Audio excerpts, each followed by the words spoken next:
The decision to work on national security was driven by the fact that I knew I could have a big impact. I knew it was a set of important problems. And then actually the unpopularity of it was one of the reasons I knew I had to work on it. I was somebody who didn't have to keep the tech industry happy anymore. What changes you would like to see on our side to adopt these capabilities faster, to move faster? So I'd say that the shift is well underway. I'd argue I've actually won that fight. Now it's just a fight as to how fast we can do it, right. And is that fast enough? Right. That's the question for the next few years. Right.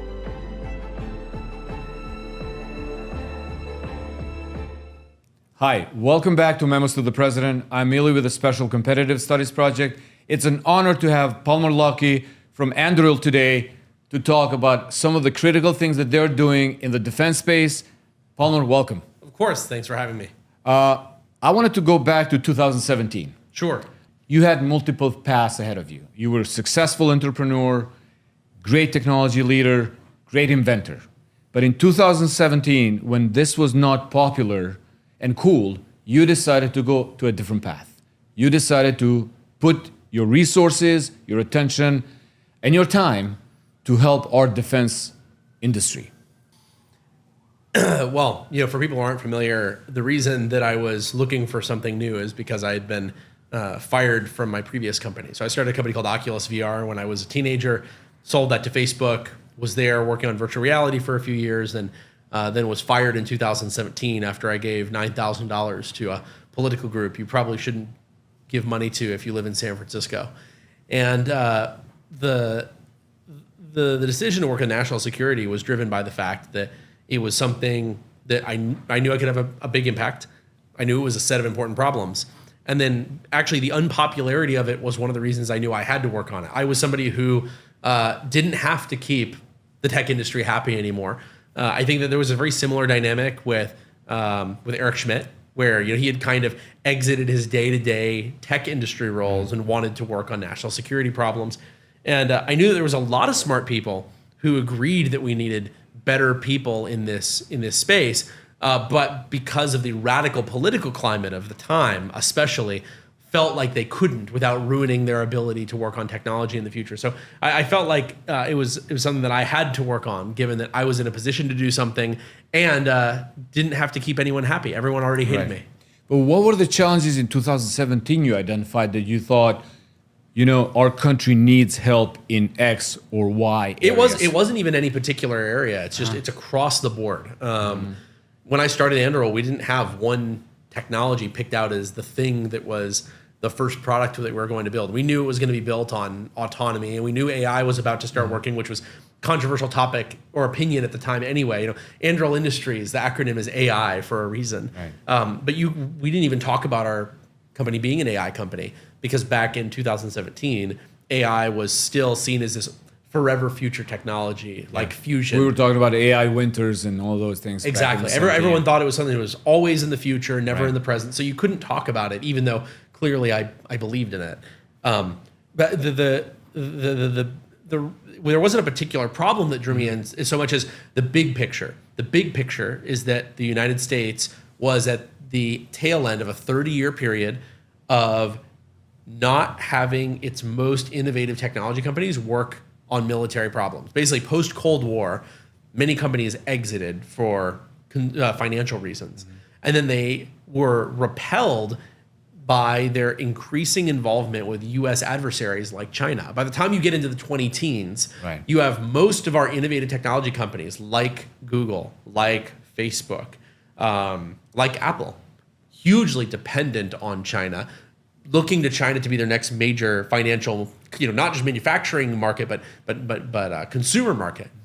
And so there's never been a time in U.S. history where we ran this experiment, where our best companies refused to do work on military problems, and especially not when the reason is to placate a geopolitical adversary and the most significant threat to our military in existence. And so that was the big picture that drew me in. I said that we need to change this. We need to build a company where we can get people out of the technology industry and put them to work on national security problems, but working the same way that they're used to in the tech industry, moving very quickly, thinking as a product company rather than a contractor, rewarding efficiency and reuse of components rather than bespoke build of the most expensive thing possible. And that's really the idea behind Anduril. And look, I think you also identified China as a competitor early on in 2017. It was still not, Main Street. Well, you talk about China as competitor. You weren't supposed to talk about it. Yeah. I mean, one point that I like to make to people, and this wasn't just a Facebook problem. It was a lot of tech companies. But I said, here you are. You're living in Silicon Valley. And one of the most socially progressive places in the country. You can be anything you want. If you can say you're a man, you're a man. If you say you're a woman, you're a woman. But there's one thing you can't say you are, and that's Taiwanese. Because the official position of all these companies is aligned with that of the CCP, which is, no, Taiwan is just a rogue province of China that's come under imperial Western control, they're quasi-terrorist, et cetera, et cetera. And so it was this very, very bizarre dynamic. You're right. In 2017, people weren't talking about it. They weren't talking about the enslavement of Uyghur Muslims. They weren't talking about re-education camps. Surveillance. They weren't talking about the build of not just a surveillance state in China, but also in many other exporting their surveillance state, basically giving dictators the tools to build durable police state dictatorships. Right. And it was just you couldn't talk about these things if you were in the tech industry because one, if you're in your company, can't talk about these things because you're afraid it'll hurt your ability to work in China, whether it's Chinese investors, Chinese suppliers, or Chinese consumers. But it even hurts your ability to work with other American companies. Right. If you were speaking out about these issues, then other American companies would refuse to work with you for fear that the CCP would punish them for associating you. So, and by the way, this still goes on today. There's a lot of leaders out there who will not say a single negative word about China or anything they do, even as they have deep and oft verbalized opinions about things that are going on all over the world, including here in the United States, that are happening on a much smaller, much lesser scale. Right. So you identified China as a tech competitor early on, but when is the moment that you realized they are a national security and defense threat? It was really through talking to people who were more familiar with that problem. I knew that they were a cultural threat, a kind of an economic threat, a technological. I was familiar with it, and it became clear that our entertainment industry and technology industry were captured by China. That was because of discussions I had. Where they were making very, very clear that you could not refer to Taiwan as Taiwan. You could not say you were Taiwanese. You could not translate your games into the Chinese language to launch in Taiwan, lest it look like you're trying to market actually to Chinese users behind the Great Firewall. And these were kind of universal problems across the whole tech industry. And so I started to talk to people in the national security sector and said, hey, how do you see these playing out in your domain? And nobody was necessarily sharing things that they shouldn't have, but even without getting into the classified side, it's very easy for someone in the know to walk someone like me through the problems on the DoD side. So I became aware by people walking me through it, that explaining to me that these were not just commercial problems. Right. These were national security problems. And then I think the next chapter in this journey of yours is not only you identify the national security threat, you also identify that what capabilities we have today are not the capabilities we need going forward. No. Well, and even a lot of the things we have today are not the things that we need. One of my favorite examples of this is computers. There hasn't been a U.S.-made computer since 2008. That was when the last Dell plant in the U.S. building personal computers shut down. And it's wild that all of the terminals that are used to command and control our weapon systems, write all of our classified emails, all of our most sensitive machinery in our national security apparatus is built on top of Chinese components, mostly built in China. There's so many Lenovo laptops that are built in China under CCP supervision. Imagine if during this had happened during the Cold War. Like if you had wrote a book or a movie during the height of the Cold War, where the plot is that all American computers or payment terminals are made in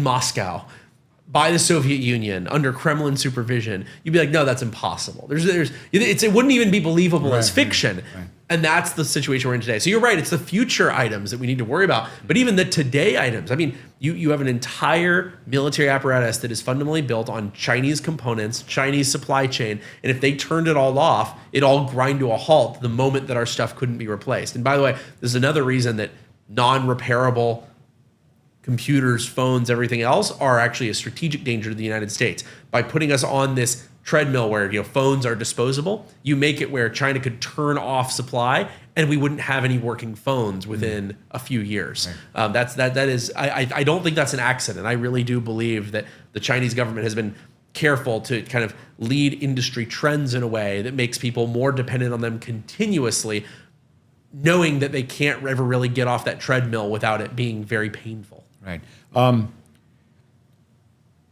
Enter Anduril. You call Anduril a defense production company. Defense products company. Defense products company. That's right. Defense products company. Tell me, how is that different than what we have right now? So the contrast there is we want to be a product company, not a contractor. So a contractor is paid to perform work. And they're generally, you try to hold them to a certain level of quality, to a certain standard. But at the end of the day, you're paying them to do work. And often you're getting paid even if the thing isn't that great, even if it isn't as useful as you thought, even if it takes way longer than you thought. In fact, if you're a contractor, you can make sometimes more money when something runs longer because you're being paid to do work. A product company, by comparison, spends its own money building products and then sells them to a customer. And if you can't make your product work, nobody's going to buy it. If it's not better than the competition, nobody's going to buy it. And I think that puts a lot of responsibility in the right place. It means that companies that trip and fall skin their own knees rather than spending taxpayer money to do so. Right. It means that it's very painful for them to do that. And so they're going to avoid it to the greatest extent possible rather than honestly seeing it as a way to make even more money. And so it's a thing worth noting that cost plus contracting, the type of contract work that is most prevalent in DoD weapons procurement, it's not actually popular in almost any civilian area. There's basically some types of construction, like residential remodels, tend to be cost plus contracting work. But of course, that has a lot of the same bad incentives and the same bad outcomes. But for the most part, our economy has moved to an economy where companies build products on their own dime and then sell them, and they're responsible for the outcome. I think that that's a good thing. It drives efficient. It allows for freer markets. And so I'm a fan of seeing that thinking in DoD. Yeah. Let's quickly talk about the products you have out there. You're a big believer in autonomous systems. Can you just walk us through a little bit of some of the key products that you have innovated so far and deployed? So the brain that powers all of our systems is called Lattice. Yeah. It's basically the AI core that makes all our systems able to think. And we use a lot of the same tech across all these other hardware products we build on top of Lattice. For example, we're building robotic submarines for the US Navy and the Australian Navy. Just did a huge deal with the Australian Navy. They're really leading the way on deploying these systems at scale. And having a robotic submarine that can think for itself makes it vastly more useful than one that can only go out, collect data, then come back home for it to be analyzed. Being able to actually have mission autonomy out in the field and know when to follow something, when to run away, when to attack it, and when to defend yourself. That's really vast. That's really, really useful. It's not just a change of, it's not an improvement. It's a total radical change in how you use that type of asset. So we build robotic submarines. We're building autonomous fighter jets for the United States Air Force. We're building land surveillance systems for US bases all over the world, also for Border Patrol. So we're covering about 35% of the US southern border now with our autonomous surveillance towers. Building a lot of tactical drones, a lot of radar systems, electronic warfare systems, a lot of weapons platforms like autonomous low-cost cruise missiles that can do collaborative swarming maneuvers. We have about 25 different products, so then they're all built on top of Lattice. So it's hard to get into all of them, but there's kind of no problem that you can't apply this type of technology to. And as you were building these products, the war in Ukraine starts. You've been there. I don't know how many times, but I know you've been there at least once. How have you seen now? You're building these new technologies. The future of war is happening now. What's your key observation? Well, one key observation is that the moment that Ukraine was attacked by Russia, there was this sudden shift in sentiment among people who don't really pay attention to any of this normally. And all of a sudden, everyone agreed we need better weapons, and everyone agreed that we needed AI in communication systems, and everyone agreed that the system was too slow. But of course, they were only saying these things because it's now popular all of a sudden. And I immediately went on this bit explaining to people that current year is too late to care about current thing. You can't have a political apparatus or a defense apparatus or a defense or technology industry that only starts to work on problems of war and violence at the moment that it becomes politically convenient. You have the most important time to work on it is before the war starts, which inevitably is when all of the angry people with a whole rainbow of different hair colors are going to scream at you in San Francisco. That's the most important time to work on the problem because everything after the war starts is inherently just going to go towards violence that will hopefully end the war rather than deterring the war in the first place. There's a world of moral good that occurs before the war that you can never recapture after it starts. And so that was one of the biggest things that I observed is this huge shift in sentiment, not driven by people really changing their rational analysis. It was an emotionally driven response. And actually, I worry that once you see this conflict wind down, that a lot of those people will say, "Well, I'm glad that is wound down. That was the one loose end in the episode. world." Well, there are people who see this. They see they basically see Ukraine as this last gasp of an old world of violence, and they say, "Oh, if we can just," I'd say even some of the pro-Ukraine sentiment comes from this sense that if we just get through this, I mean, that's it. That's it. Yeah. And that is just not something that anyone has ever been successful believing in history. I mean, people post World War I, you've probably seen all of the so-called expert analysis. Oh, we live at the end of history. It's all settled now. There will never be another war in Europe. There will never be another world war. I mean, and how long did that last? I mean, human nature suggests that as long as there is competition for resources, and by the way, those resources change as society makes other things. People say, "Oh, well, that's fine. We'll just get rid of scarcity." Well, the problem is people will then value the things that remain scarce, the things that we would fight. If you remember, there was a thesis like, if a country has McDonald's, they're not going to fight each other. And the reality is, if a country has McDonald's and another country has McDonald's, they won't fight over McDonald's. That's the only thing that changes. That's true. And if we figure out, people say, "Oh, well, people fought over food in the past, and now food scarcity it'll be a thing of the past."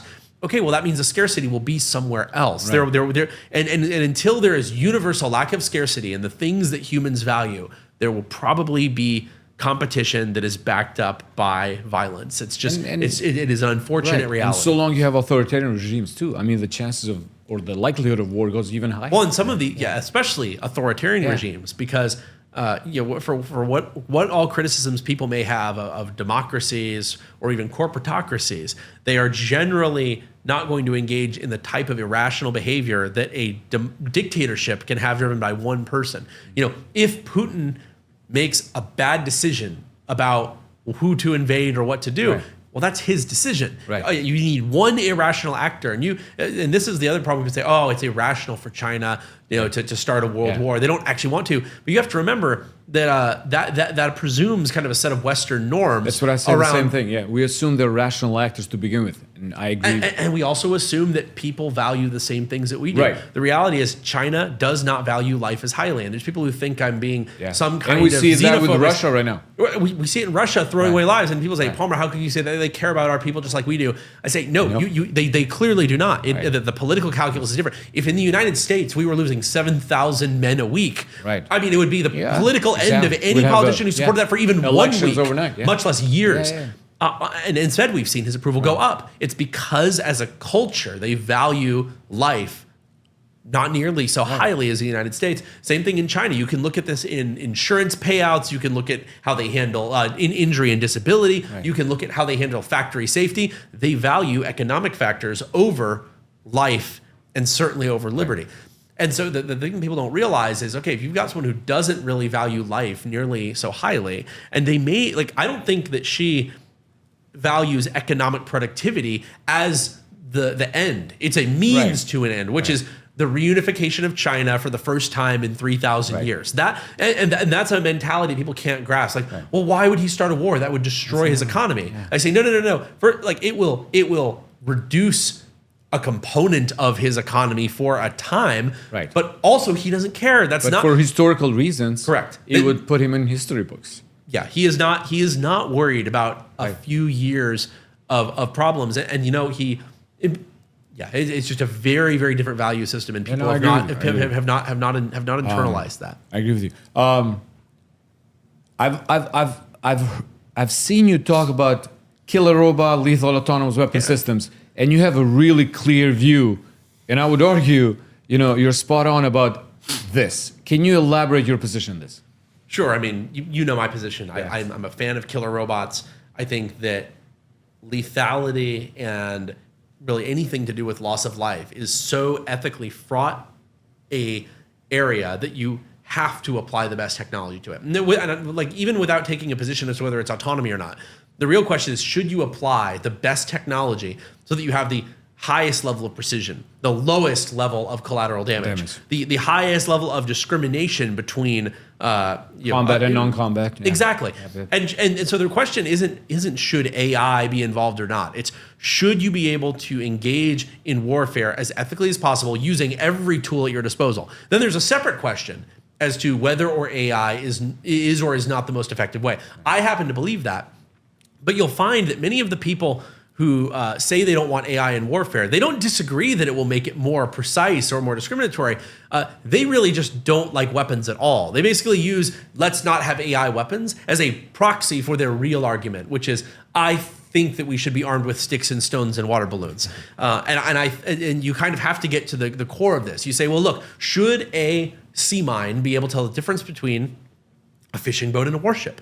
Should a anti-vehicle landmine be able to tell the difference between a school bus and a tank? And by the way, I recently had I had this debate with a journalist. They said, well, Palmer, landmines are illegal. I said, no. And then they said, yes, they've been banned since World War. I had to argue, and we then went back and forth for a while. I'm like, you're like you're completely wrong. And they're like, no, because of all of the problems blowing off people's legs. I said, first of all, no, landmines aren't illegal. Right. Lots of people use them. They're the United States everywhere in Ukraine right now by Russians. And I pointed out the United States has new landmine programs that we're working on, primarily anti-vehicle landmine programs. And I had to argue. The point is, people are so ill-equipped to have these debates. They don't even think landmines are legal. I say, well, first, I had to explain it to them. Okay, look, pretend they are legal, because they are. Should it be able to tell the difference between Russian armor and a school bus full of children? And the response was, well, they shouldn't be legal at all. I say, okay, well, you know what? I think they are. I think they're a valuable tool, and I think that the ability to differentiate between combatant and non-combatant is critical. And to say that we shouldn't be allowed to apply autonomy to that, to me, it is a total abdication of responsibility that makes people feel good. They win them with the soundbite. Well, shouldn't you agree that robots should never get to pull the trigger? And I say no, that's a ridiculous thing to presuppose as your endpoint, unless you're willing to engage with this seriously.